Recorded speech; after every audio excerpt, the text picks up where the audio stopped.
For as long as I can remember, one of my favorite pastimes has been to debate anything when it comes to music, right? So you want to talk to me about who's the best this or who's the best that, who's the best rapper, who's the best singer, who's the best guitarist, whatever you can think of. I'm probably gonna go along with it, and we're gonna have a fun time. Or I might get annoyed, you might get annoyed, but at the end of the day, it's all in good fun because at the end of the day, all music taste is subjective.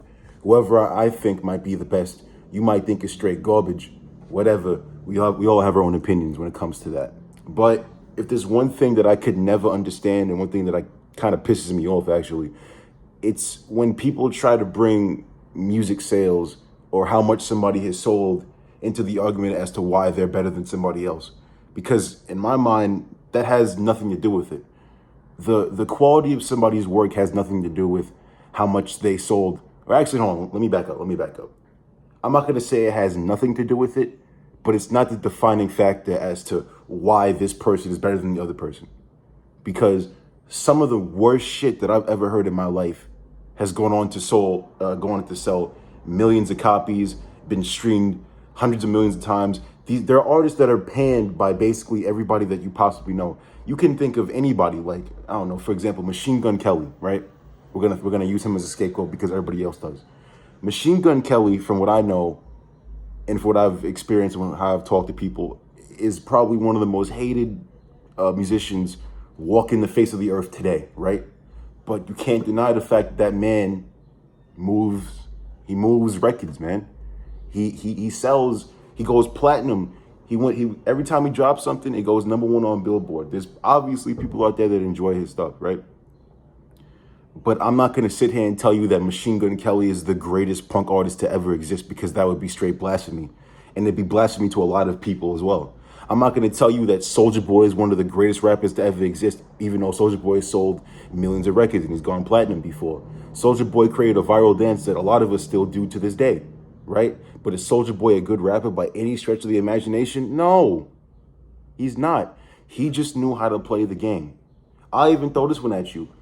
John Cena, you know, that guy, the guy that you can't see allegedly, the guy that's a wrestler, the guy that's an actor. He was on the fucking Oscars. I think it was the Oscars. He was naked on stage. Yeah, that guy you saw, the guy that fake fights people for a living and he did for a long time. He went platinum. He has a platinum selling rap album. Are you gonna tell me right now that John Cena is one of the greatest rappers of all time because he went platinum? No, I don't think so.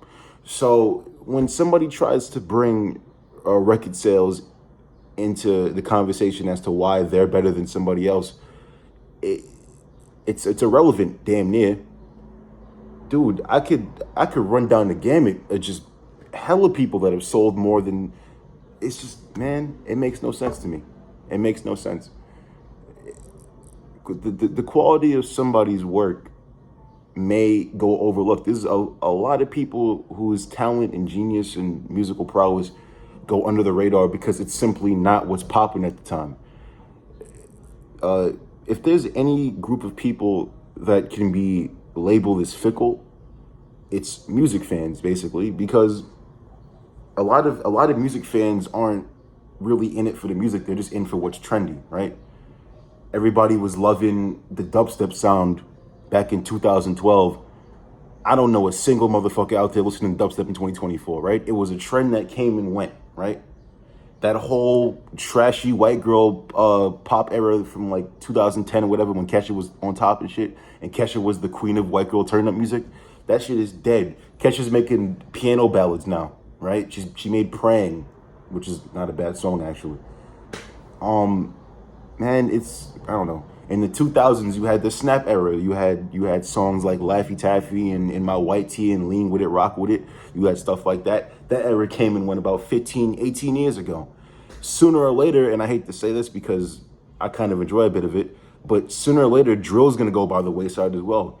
I get maybe in about 2-3 years, I would say, maybe even sooner than that, nobody's going to be listening to drill anymore, right? Because it becomes commercialized, it becomes diluted, and people just don't fuck with it anymore. It loses the spark. So I don't want to hear people talk about how, oh, this person sold more than this person, therefore they are better. That makes no sense because everything happens in seasons. Every trend happens in seasons. What's popping today might not be popping tomorrow. You can't go off of, oh, I was hot for a good 2 minutes and I managed to sell a bunch of records in that 2 minutes and now I'm just one of the best ever. No, you have to have longevity. You have to have a core fan base. You have to have a solid fan base that sticks with you when you're popping, when you're not popping.